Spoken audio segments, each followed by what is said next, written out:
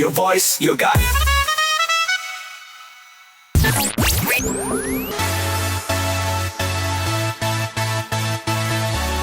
You are listening to Radio Manu 90.0 FM.